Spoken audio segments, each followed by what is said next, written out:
Welcome to Retrodius Reloadius. I'm your host, Wild E. Coyote, also known as Dash V. Go ahead, Tyler. I'm T. Buckmeyer. Also known as T. Buckmeyer. And I'm Jeremy, and I recently made it in the news. What did you make it in the news for? Humorous. We'll discuss it later, but... Okay, first of all, though, I think it is important, though, to note, right? Jeremy, you're coming to us today at great personal sacrifice. Yes. My Fallout Pip-Boy finally showed up at 7:45. And it was all loaded and ready at 8, but I had to get ready for the show. So I haven't played an ounce of Fallout 4 since it released. Now, from what I understand, too, it's not quite as simple as, oh, it's 7:45, it arrived. Like, there is quite a trial, quite a trail of tears that led to you actually having it in your hands, right? Why don't you explain to us what happened? Well, it pretty much started Friday. The shipment said on Amazon, Friday, that's when they're going to send it. I'm like, okay. And I'm in this Fallout group on Facebook, and people are like, oh, mine got sent. Saturday, people were saying, mine got sent. I got pissed. So I sent Amazon email. They're like, well, your item's currently unavailable. We don't know. I was like, what do you mean you don't know? So I was like, Sunday comes, still nothing. And everybody else on the Facebook was like, mine got sent. So I sent another email on Monday morning, or Sunday morning, and they're like, well, we told you before. We don't know. The item's unavailable. So Sunday night, I'm sitting there pretty much checking track every 5 minutes. The Amazon, see where it's at. Nothing. I'm getting furious here. And I see everybody else in the group. Mine got sent. Monday morning, and people are still saying, I got sent. Some people start getting it. Now this time, mine's still sitting there, ready to ship, but it hasn't been sent. I'm getting pissed. Like, where's my package? So come Tuesday morning, I woke up at 3:20 for some reason. Check my phone, package sent. So I've been up since pretty much 4 a.m. watching outside for the trucks go by. It's coming by UPS. First, the FedEx truck goes by. I hear diesel engine. I was like, "Ooh, it's here." No, it's FedEx. Stupid FedEx. No offense to anybody. So around 3. Who may or may not be on the show and employed by FedEx. Yeah, I don't know. Around 3, the United States Postal Service shows up, surprisingly early. Of course, it's not with them. DSL, who I never see in my area, drives by my house. I'm like, okay, this is getting ridiculous. I'm checking my phone every 5 minutes, literally, waiting for my stupid package. And all of a sudden, about 7, guess who drives by? UPS. I'm like, where is it going? It's like, I kept checking my phone. I was like, oh, he better drop off the wrong house. And 45 minutes goes by. I'm like, where is this guy? Checking my phone. I was like, oh, come on, he better not drop it off. He finally shows up at 7:45. And, oh, here you are, Jeremy. Your show starts in 15 minutes, but here you go. Did he actually do that? Did he actually come up to you and be like, hey, Jeremy, I know your show starts in 15 minutes, but well, no, but So I've been really since Friday. I've been up since 4 a.m. waiting for this thing. I don't know why I got up at 4 a.m. I just did. That's how I roll. So I downloaded the patch, installed the game, messed with the Pip-Boy, because I do have the Pip-Boy edition. My forearms are kind of fat for it, kind of pinch. And by the time it's all done and ready, it's time to do the show. Man. Well, we certainly, gamers everywhere. Okay, I'll be honest. Our one Canadian viewer who's not even watching at this point in time, but maybe someday he'll come back. Dash, your mic. Oh, the mic? Yes. Yeah. And I don't think I'm going to start tonight, to be honest. I think I'm just going to create my character and go to bed and get up early in the morning. All right. Is my mic better now? Yes. Okay, great. Our one Canadian viewer, by the way, appreciates your sacrifice. I do what I need to do. It's not easy. It's not easy being on Retro Reload, but somehow. But I'm looking at the screen right now, just watching the starting screen on Fallout 4. Damn it. So now you got the Xbox One edition, right? Pip-Boy edition. But for the Xbox One, right? PS4. Oh, PS4? Yes. Okay. Now do you have an Xbox One and a PS4? Or you just have PS4? Just PS4, and I'll be getting an Xbox One during Black Friday, hopefully. Okay, great. I'm hoping also to get an Xbox One. Lots of good deals coming up toward the end of this month for the Xbox One with extra controller, different games. There's a Fallout 4 version of it, which maybe I'll jump on board that one. Yeah, that's what I'm gonna try to jump on, even though I have Fallout 4. But that's the best deal. Pass So up the best deal. I know you've only had this for like less than Pretty much an 45 minutes. hour. Yes, less than an hour. But any regrets with the Pip-Boy? Any instant buyer's remorse? Like, I paid for this? Or is it like, I paid for this? This is sweet. I mean, going in, I knew it was pretty much plastic. I mean, you're not paying $120 for a nice high-tech one, but I don't regret it. I'm a second favorite gaming series. Yeah, I don't regret it. My form's kind of fat, but I'm gonna wear it twice, and it's gonna sit in display case. Now, from what I understand, though, right, prior to the show, I became aware that there's a bit of some controversy right now surrounding pre-orders. I guess a lot of people are canceling pre-orders. I guess the gaming company is called Game. I guess it's like GameStop, but I guess a lot of people in England pre-ordered this thing, and they start getting emails. We canceled your pre-order for the Pip-Boy, and it pissed off so many people. I saw the aftermath on the weekend when it started happening. I felt bad for people because, you're going in and these 5-6 months it's been, and think, oh, I'm getting a Pip-Boy. All of a sudden, you're not getting it. Wow. So what happened is people from Europe pre-ordered a Pip-Boys from America, or no, from out there, and I guess the company called Game, that's what it's called, pre-ordered. Oh, okay. Okay. So, all the people who got cut off, like, well, too bad. Yeah, that's got to be pretty harsh. I have to say, I pre-ordered Rise of the Tomb Raider for the Xbox One, the collector's edition, direct from Square. And if I was to find out, if I was to find out tomorrow, that I wasn't going to get it, like just before launch. I don't think it's necessarily how long you've had the pre-order. I think it's just how close to launch it is. So if you're finding out like 3-4 days before launch, yeah, I mean, I'd be kind of pissed because by that point it's probably too late to go other places and pre-order it. Yeah, because right now eBay they're going like $300 for the Pip-Boy. Yeah, so I could totally understand people getting pissed there because had the company been up front, yeah, people would have had a chance. Yeah. Now, what can sometimes happen, I can't speak for this particular company, but I know that a lot of companies can fall into this trap. What'll happen is, they'll accept pre-orders before they actually, like, put in their order with a particular, provider. And because this is the same thing happened with Retron 5. What happened was with the Retron 5, Amazon and a whole bunch of other places opened up pre-orders thinking that, like, Hyperkin was just going to have, like, kabillions of these things to just like drop onto them like manna from the heavens or something. And what happened was the initial set of shipments was quite limited, right? Because they're bringing this stuff over on boats that take weeks or months, and then they sit in customs for weeks or months. And so like so what happened was Amazon and all these other places accepted all these pre-orders, and then based on the limited quantities that were going to be available, the way that it worked was when the shipments come in and finally get there, Hyperkin would go to the different companies that had a pre-order established, like, hey, we're going to sell this, blah, blah, blah. And Hyperkin would say, okay, we can give you 10 units this week, and in another month we can give you another 20 units or whatever, right? And what really ended up happening was Amazon, obviously, they're huge, right?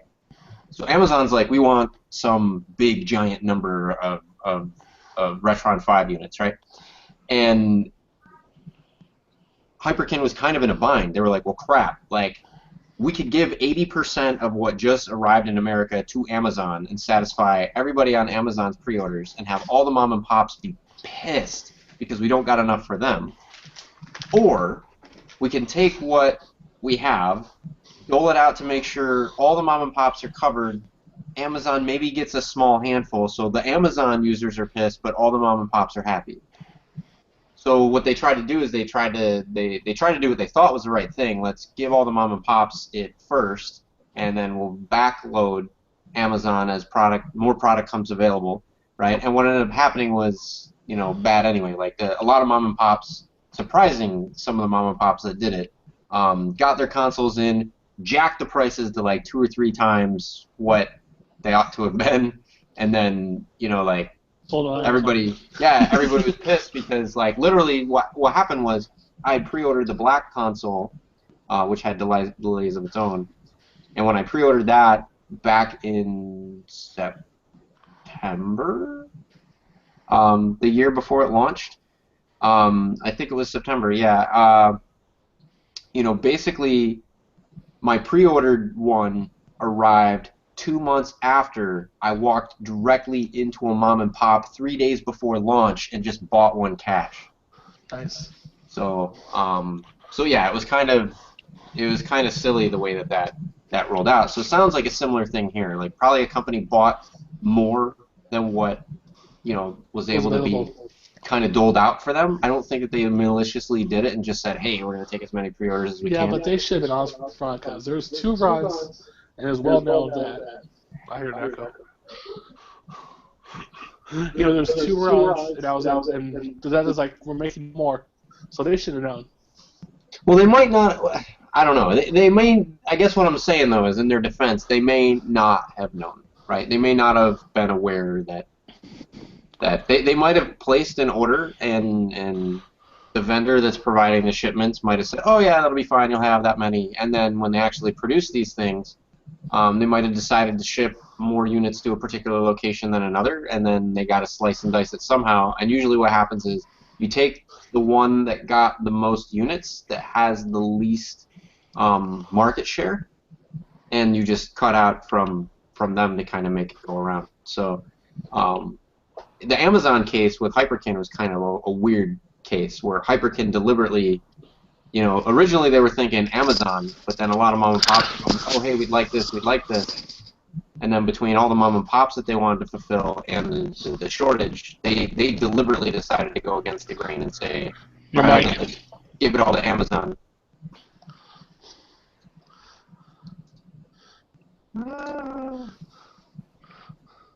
This microphone is killing me. Is it better? Yes. All right. So Windows 10, my friends, just say no. It's kind of like having a Pip-Boy order canceled 2 days before release. Sucks. So, but there's another article in the news recently that may or may not have involved you, Jeremy, and may or may not be connected to this recent release of Fallout. You want to share with us the other piece? Yes, I'm loading the page right now. All right. Okay. PlayStation pervert caught pleasuring himself over game consoles in front of stunned shoppers. Wow. Trying to see where this is. I'm assuming Florida. Now, I want to make sure, like by pleasuring himself, right? Like, certainly you must mean, he's going choking his chicken. How wonderful! I like PlayStation 4. Look at how great it is. I am in joy and awe with myself over this. What do you wish? He was choking his chicken. He was spanking his monkey. That's what he was doing. Wow! Like hands open or what? From the image I see, his back is turned. Yeah, there's. Soon his winky is out. He's going at it. Wow. Yeah, there's actually a video online of this as well. Oh my! We will not, folks. We will not have. No, it doesn't show anything, but there is a video. Yes, shows his back. I was wondering if it's just like, is he just making an obscene gesture, right? Is he just pantomiming, or is he really panto something else? No, it's real. I mean, they had in the video. There's a couple of shoppers, and an employee comes by and tells him to go away, and he just leaves. Wow. So now let me ask you this. So Jeremy, this wasn't you picking up your advanced copy of Fallout 4, right? My lawyer told me not to speak about this matter. Because if it wasn't you, the only other person I could think of is, what, Paul Rubin? Maybe. Fallout 4 today! Haha! Yeah, it doesn't say where this happened, but it's Probably coming. over. Well, it's coming from a UK website, so I don't know Wow. where it's actually from. But yeah. All right, folks, look. Let's be reasonable here, right? Like, PlayStation 4, right? Pleasuring yourself over a PlayStation 4, like, I could see if it was an Xbox One and you had a copy of, Rise of the Tomb Raider in the other hand, but I guess I just don't understand, without having Tomb Raider 2 on the PlayStation 4 until at least sometime next year, I don't understand what there is to get all worked up about. Yeah, I mean, I like games and all, but damn, that's... Yeah. That's pretty hardcore. Yeah. Yeah, I don't know. I think we're running out of puns on that one. Yeah.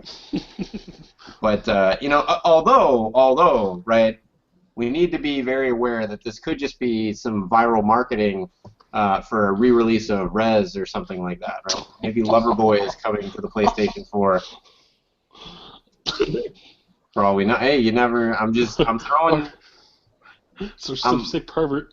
I'm throwing it out there. But like, folks, seriously, friends do not let friends pleasure themselves over, PlayStation 4 consoles in the stores. You want to do that in your own home. I don't get it, but still, that's your home. You can do what you want to do with what you want to do it with, I guess. It reminds me of the Family Guy episode where they're in the back countries and, well, I'm going to say it anyway. And the country family's like, this is my sex box, and her name is Sony. It was a VCR. That's what it just makes me think of. Oh. Huh. Speaking of which, on to a completely different topic. So,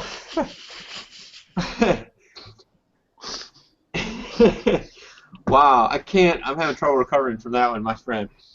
I'm just saying it happened. I'm not saying it didn't. We'll put the link in the doodly doo. Yeah, doodly doo, probably not the best thing to mention at this point in time. But speaking though, right, of what we're currently playing, I did want to mention that most of you, I think, know. Recently, I picked up off a fellow VG collector, Argyle. I picked up a 3DS, and I put off getting a 3DS for a long while. Like, I'll be honest with you. When I first heard about it and I heard about the 3D and blah blah blah, I thought, oh, it's kind of gimmicky and blah blah blah. And I really just wrote off the entire console. I thought it was going to be basically like a DS with 3D, and I just kind of, I kind of panned it. But I gotta say, 2 weeks in with this thing, Dead or Alive Dimensions, absolutely awesome. I think it's my favorite version of Dead or Alive pretty much ever. I'm playing Bravely Default, which had a fantastic demo, which was a great lead into actually getting... I went onto eBay and I got the collector's edition of the game. I liked the demo so much. Finished the demo the day before the game arrived. Jumped into the game, got a whole bunch of stuff that kind of rolled over from the demo into the game, and I am hooked. Every single day, I'll wake up to check the status of the village that I'm trying to build.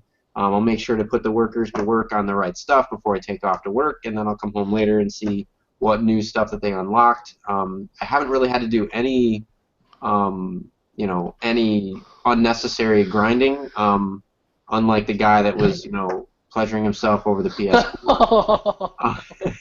So I'm loving Bravely Default. Like, it's a solid.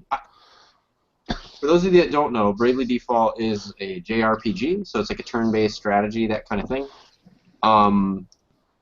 This, I think, is the best RPG I've ever played. Like, period. Like, Final Fantasy VII's got nothing on this. Final Fantasy IX, which I actually like more than Final Fantasy VII, like, I would trade both of those in an instant for Bravely Default. It's a fantastic game.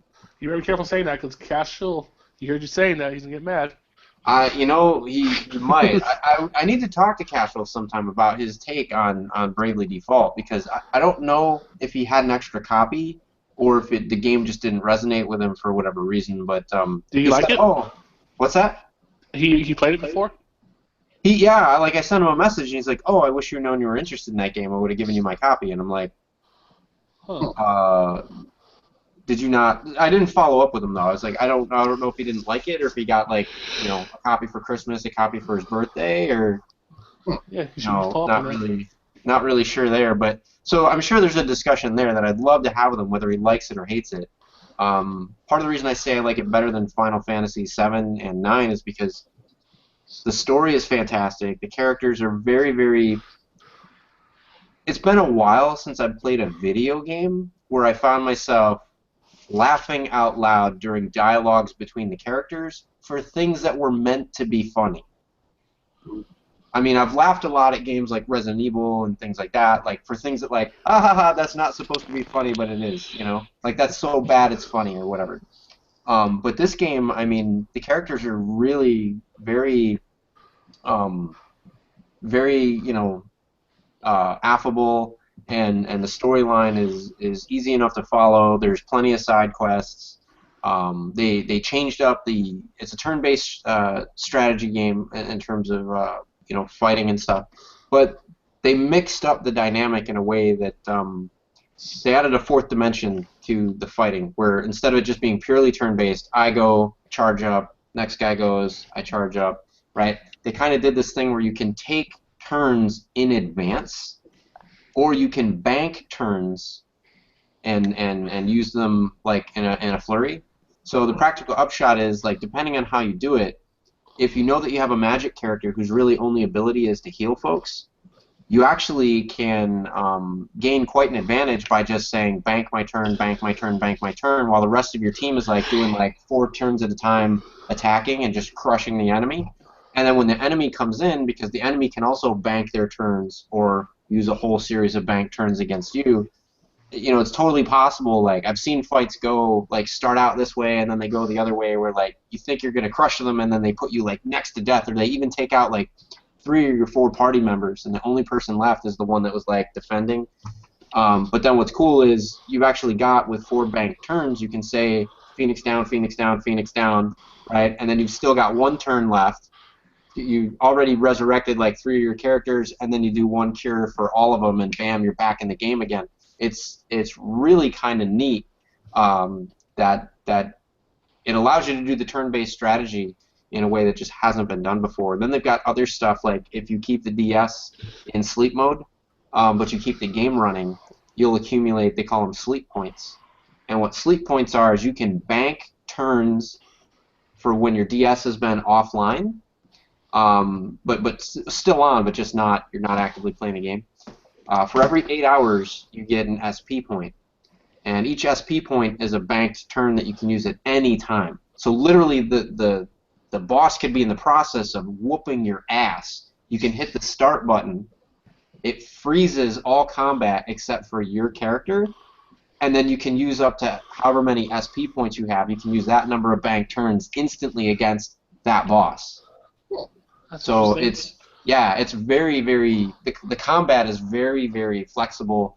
There's multiple job types, so they don't just have like white mage and red mage and black mage. I mean, they got like ninjas in there, knights, thieves, merchants. Like, there's at least like 20 different job types that you can have, and you can master the jobs and level up the jobs just like you would level up a character. And some of the abilities that you get from leveling up the jobs, you can put into different ability slots, even if you switch to a different job. So you could become a knight that still has certain abilities that would be normally linked to like a black mage at like max level or something. So it's really well done. You guys, if you're familiar with Final Fantasy VII, you know that it has like limit breaks and things like that. Your character hits a certain level and then they just like go bananas. This game has a similar thing. They call them specials. But the cool thing is you can actually build your own special. So you can define what the special is by stringing together different abilities, different weapons, different capabilities. So you can really define what happens when your character just kind of loses their crap and decides to go, all out. So it's that level of customization and stuff that's really, I love it. It's like they took everything I liked about, Final Fantasy VII and Final Fantasy IX and just said, like, F it. What if we just, took all that stuff and completely reworked, the dynamic. Keep that it has a powerful story, keep that it has engaging characters, that kind of thing, but then, add all this other stuff on top of it to really take the combat system to the next level and really have you think your way through the battles. And then the last part is, like, the voice acting. I was blown away. I didn't know a 3DS game could have the amount of voice acting that this game has, much less the quality of the voice acting. I mean, the voice actors here were professional grade, no doubt about it. I mean, the emotion that they give in their performances definitely lands. When there's an emotional moment, it feels emotional. When there's a comical moment, it feels comical. The delivery of the lines is absolutely perfect. So it's a masterpiece of a game. I think halfway through it. I'm not. It's hard to tell with RPGs sometimes, but I think I'm halfway through it, and I've already had it a week. I'm definitely going to finish it, do every side quest, blah blah blah. I don't regret a dime that I spent on it, and I'm looking forward to Bravely Second coming out next year. So that's what I'm playing. What have you been playing, Tyler? I'm still just working on Mario Maker. Nice. Have you tried out the new update? Yeah, I have, actually. I haven't really been creating much. I've been more just trying to unlock things. I've been playing other people's levels. So I haven't really experimented much with the updates as far as that goes. And I've played a lot of the new levels that have come out, like the event levels, the official Nintendo levels, and other things like that. Yeah. I mean, so just still plugging away at it. So what I thought was interesting, I did play some of those new levels, and what I thought was actually interesting was I didn't know, because I don't think many people knew. They actually released new costumes along with those levels. So a bunch of those levels, if you play them and beat them, you'll unlock. There's now 10 new costumes in addition to the 100 that you could originally unlock with it. I haven't unlocked the 100 yet. And a lot of the content that we thought was going to be exclusive to Japan from Japanese entertainers and everything actually is the first content that they're launching here in the U.S., which I thought, for me, it was really cool. I like seeing that gaming has opened up enough now to where basically things that can come out in Japan we can also enjoy. They're not prejudging, like the American audiences won't like this, and then we never see it until like maybe years later, right? Yeah. So I thought that was kind of neat. That I don't know who some of these guys are, but there was a comedian that made a level that was F that comedian. That level, holy shit. I still haven't beat it. It's too hard. I beat it, but it's really. fucking ridiculous. It's totally ridiculous. The other one, the entertainer that has a gaming show, His weren't too bad. His were pretty creative. They're all definitely challenging. More challenging than than it's not like troll level challenge, except for the one by that comedian. The one by the comedian was kind of like almost troll level challenging. Your mic. Thank you. Mm-hmm. Yeah, I found some of these new levels, even just the regular Nintendo created levels, to be harder than the stuff that was in the Nintendo World Championship. Oh, really? It's that hard. I was like, wow. Like there's a level that was, because in the other levels that were created by. Well, they have like they're made by, or they say they're made by different characters, I guess is a way to put it. So the one that was done by Bowser, it was a pain in the ass. I mean, it was so hard. Yeah. I like the one that was. I like the one that had the duck hunt dog. Yeah, that was a good one. With the duck on his back. That was pretty cool. I'm hoping that they release more of these levels. I guess I had the opposite experience. Like, I found the Nintendo World Championship levels to be effing brutal difficult. Yeah, I agree. These I managed to beat after only a couple of deaths, but this is nothing new, though. What I find interesting, Tyler, is that there's levels that you're just able to crush and plow right through that I really get hung up on, and then there's levels that I apparently can just blast right through that kind of hang you up. So it'd be interesting to know, like, what is it, what is it about the level that makes it challenging to you versus to me? I'd be interested to compare some of our playthroughs and stuff sometime. Is it that I just try to go through levels too fast maybe, and sometimes I have dumb luck and make it through, or is it that I don't know. It'd be interesting to see our play styles. So, Jeremy, what have you? We know that you have not been playing Fallout 4 lately, but has there been anything? And we also know that you were trying to keep yourself mostly chaste prior to Fallout 4. You'd mentioned before that you were saving yourself mostly for this game, but has anything kind of tempted you and robbed you of your Fallout 4 chasteness? A little bit. I got the Nintendo working a little bit, and I was playing Championship Bowling, which takes me back because it's one of the earliest games I remember playing with my grandparents. My nephew was over Sunday guessing, I want to play Pac-Man. I want to play Pac-Man. He's 3. So I turned the 360 on and let him play Pac-Man. He loved it. Folks, when your 3-year-old nephew asks to play Pac-Man, you either say yes or you're a heartless bastard. I don't know who taught him Pac-Man either, because I didn't teach him it. He knew what it was right away. I know, right? That's awesome. You don't deny a 3-year-old a request to play Pac-Man. That just doesn't happen. Not on my watch. And that's really about it. Tonight I'm gonna make my character go to sleep. I usually wake up about 5 in the morning, and I'm gonna start fresh tomorrow on Fallout. Oh, you're gonna wait till tomorrow for Fallout? Yes, because I've been up since 4 and I'm tired. I was going to say, you really think that you can sleep tonight knowing that Fallout 4 is right there? Oh, I'll probably be up by about 4 or 5, ready to play. Drink my coffee. Man, you're gonna be standing right there, pleasuring yourself over the console. Yes. That is awesome. No one's gonna hear from me for a week.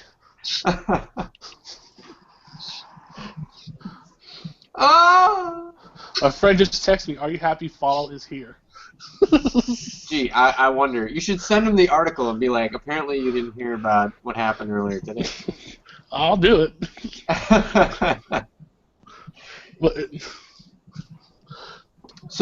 Although, okay, so I want to, I do want to do a diversion.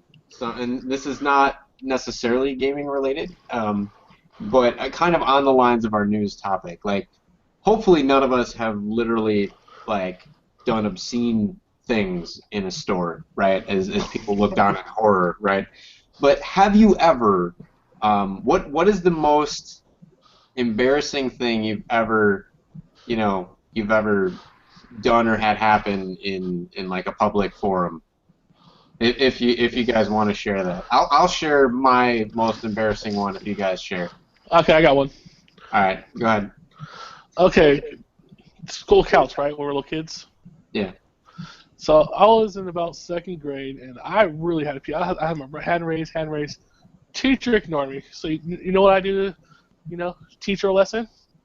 I piss my pants. Teach her a lesson. And she gets mad at me, and I'm like, I raised my hand. I had really to go. You ignored me, so this is your fault. Wow. In 1st grade, I puked over the desk next to my friend, and he wasn't very happy. Oh man, that's horrible. That's in school, but I mean, have you done anything in like a restaurant or a store? No, I mean, besides I worked in this grocery store for 6 years, and I did a bunch of nasty stuff that customers left behind. Oh my goodness. Okay, we won't go into those. Right, he pleasured himself over PS 1, 2, 3, and now 4. 4 years, 4 systems in a row. 4 systems running. That's about my most embarrassing thing I've done in public when I was in school when I was a kid. All right. So Tyler, any embarrassing stories you're willing to share? Oh, he's got a good one. I know it. Not really. Nothing that I can think of. Oh, that you're full of shit. Well, it's nothing I can share anyway. No, I want to hear this after the show. yeah. No, I really can't think of anything too embarrassing. I mean, I've had a lot of sort of awkward things happen at work.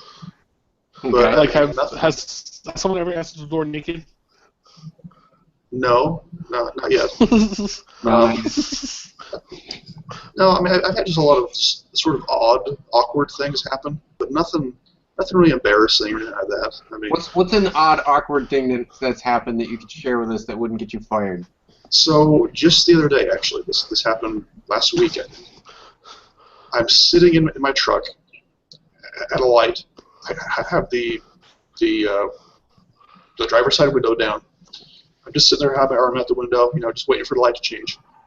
And a bird flies in my window and starts flying around my truck, and I'm like, what the? Wow. I mean, just little things that don't happen to anybody else that happen to me. Yeah. Just crazy things. I don't know. I got mooned by somebody the other day, a kid walking home from school. I saw it on Facebook. That was weird. Man. Just things that, I don't know, weird. So, well, I don't have anything like that, but one time when I was in college, a lot of good stories start that way. One time when I was in college, I was going to the bank back before we did direct deposit, right? And you had to go to the bank with your check. You can get your check cashed and deposited manually. I was at the bank, and it was usually late, like the bank had closed, but they still had the teller windows open, and it's just one part of the bank. And so I'm going to walk into that part of the bank, and I'm walking from the parking lot to the building, and two people kind of approach, and one person's approaching from the front of me and another from the side. And so the person to the front of me happened to be, it was just some woman I didn't really know or whatever. And so I go to push the door open, to hold the door open for her, right, to be polite and everything. And the guy from the right side of me goes, "Oh, hey, Chris," right? And I turn and I look, and it's one of the professors from my college, right? That teaches one of my classes.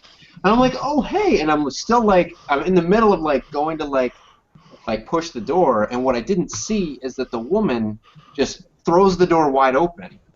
So my hand has nothing now, right? And so I'm like, "Oh, hey." And I fall into the bank, knock over the woman as she's walking into the bank, right? Across this huge she thinks I'm trying to attack her or something, right? And so she's hitting me and shit. And I get up and I'm like, "Whoa, hey, I'm sorry, I was just trying to hold the door," right? Everything. He steps over the both of us, goes to the teller window, deposits his check, and then ignores the both of us as he turns around and walks out like he doesn't know none of us, right? And nothing didn't never happen. That was pretty embarrassing, and I still had to go through a full semester of class with that professor. What a nice guy. Yeah, that was quite embarrassing. So, the reason that I bring that up is that I wonder, right? Something like that happens to me, right? I get embarrassed as hell, and I still got my clothes on. How the hell does somebody not not care, just go for it? Yeah, do you think the guy that was doing the whole "oh, here's a PS4, yeah, baby"? Do you think maybe, I don't know, you have to have one hell of an ego to not be self-conscious about that. You're just "Hey, I'm doing you all a favor, check it out." You ever seen something like this? I mean, Yeah. That's my wang, yeah. Take a look at it. Man, I just can't. I mean, because it's not like a dark movie theater. So I mean, you're pretty much retail stores are pretty bright. Yeah, I mean, it's like the lights are on, right? It's like studio lights everywhere. Hey, check it out. Aisle 4, cleanup. Oh, Oh, Man, you know? that took it too far. Oh, man. I'm telling you. So, anyway, it made me think of, like, the times that I'd been the most embarrassed, and I was like, even, you know, This guy just whips it out in public. I don't know. You have to wonder, like, maybe the guy had some mental problems or something. Or it's on drugs. drugs. Yeah, it could be. Could be. So, So, all right. Xbox One, they released a backwards compatible list. They did. There's over 100 Yes. games there. I noticed that every single BioShock game is now playable on the Xbox One. Yes, let's see. It says Call of Duty Black Ops 2 and Red Dead Redemption, the two most requested games for backwards compatibility for the Xbox feedback site, are nowhere to be seen in the list. In fact, there are no games from Activision or Take-Two, which are the parent company of 2K Games and Rockstars. Yeah, now, folks, what I think they need to remember is that, like, okay, first, this feature came out of nowhere, right? Yeah, I it mean, was E3. That's when we found out. We yeah, never saw it coming. E3, hey, you got it. And they only really showed, I think, one game at E3. And then there was a beta that came out for a while, so a lot of these games have been already available from the beta period there. I know from some people that were in the beta, they said that, like, the backward compatibility was kind of a mixed bag. For the most part, everything worked as advertised, but every now and then there'd be certain games, certain spots where there were some hints of slowdown and things like that. So, from what I understand, the way this works is they actually have a custom version of the emulator for every game. I'm sure there's some basic stuff that's like common to every wrapper that they put around these games.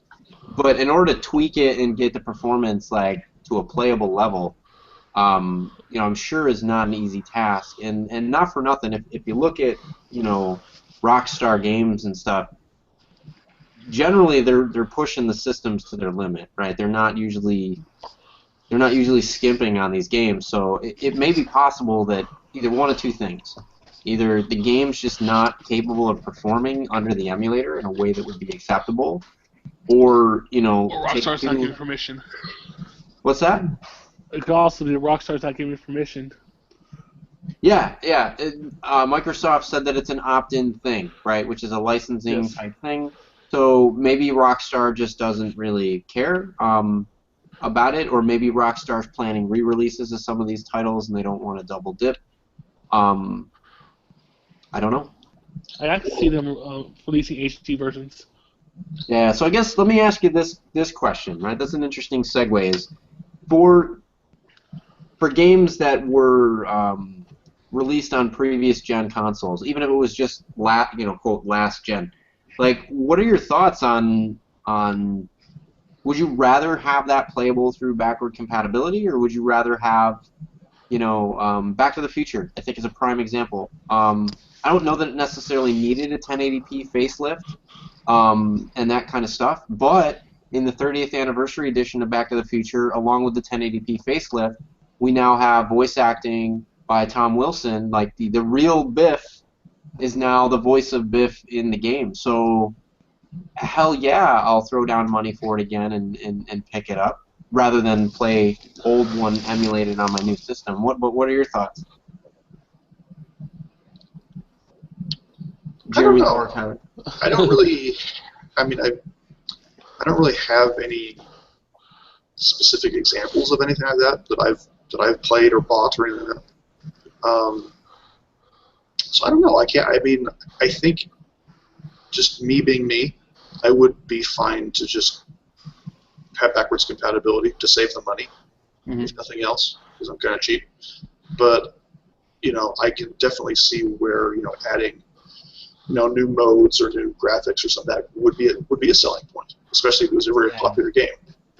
I guess where I was coming from with the question was, I guess maybe I didn't phrase the question appropriately, because we've answered the question before of, like, would we rather play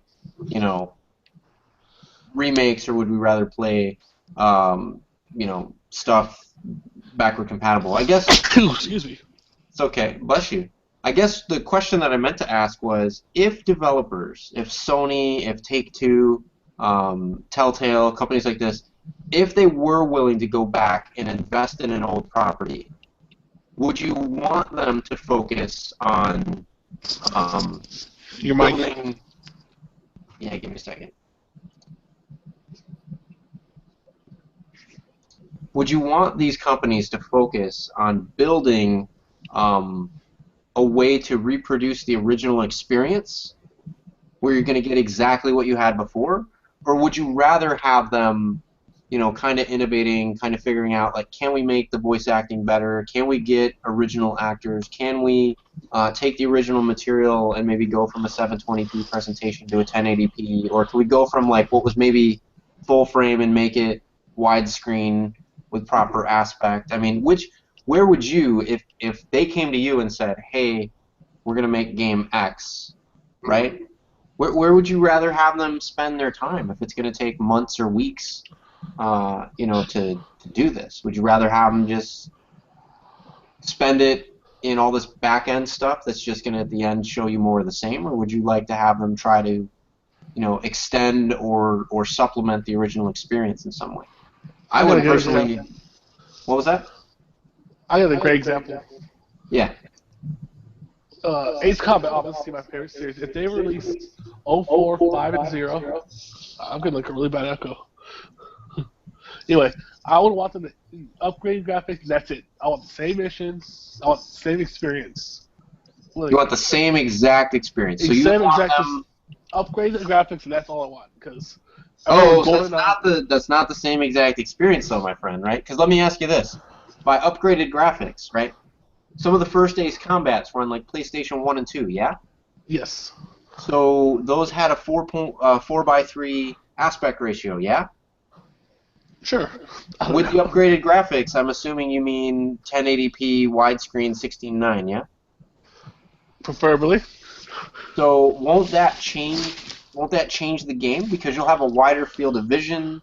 You're going to be able to see things that maybe you couldn't see before, so maybe certain weapons won't kind of look as impressive as they did before. Maybe certain elements of the visual effects won't kind of come off the same. I see what you mean, yeah.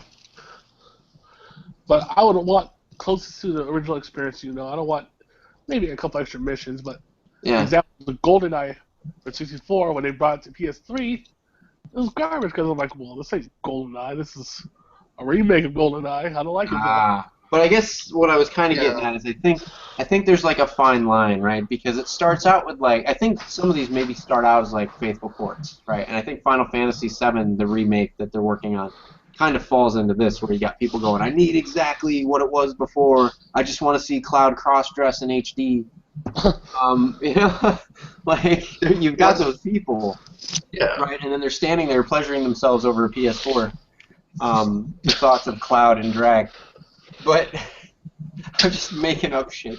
I think it really depends on the game, though. I mean, you can take a game like, Combat for the Atari 2600. Yeah. You're going to want something new. I mean, you're not going to want to play Combat again on a PlayStation 4 that looks like 100. If you're talking something from last gen, because I know that's this new big trend now, is they want to do like HD, like a remake, and it's like, okay, like the Twilight Princess is supposedly getting one, Yeah. Like, why? We just had one, like the last generation, and before that too, actually. Yeah. It's like, what are you going to get out of it? I think is more the question. Is it worth it? It depends on the game. If it's last gen, don't do it, because I have my PS3, I have my 360 connected. If I want to play it, I just put the game in. Well, I think what they're trying to do now, I think part of what they're trying to do is that you have these people who haven't yet jumped the fence, right? And what happens, in every console deals with this during the last generation, right, is that you've got folks that own the current, or folks that own the previous gen console, not buying new games for that console because they know there's better versions on the newer consoles, but yet they're building better versions on the newer consoles because they want people to go to the newer console where all the rest of their games are going to be, but they don't want them to hold back from buying into the newer console because there's not a Tomb Raider game for it yet or something like that, right? So then you end up in this weird impasse where like the PlayStation 3 owner won't buy Tomb Raider for the PlayStation 3 because they know there's a definitive edition for the PS4, but then they won't buy the PS4 edition because they don't yet have a PS4.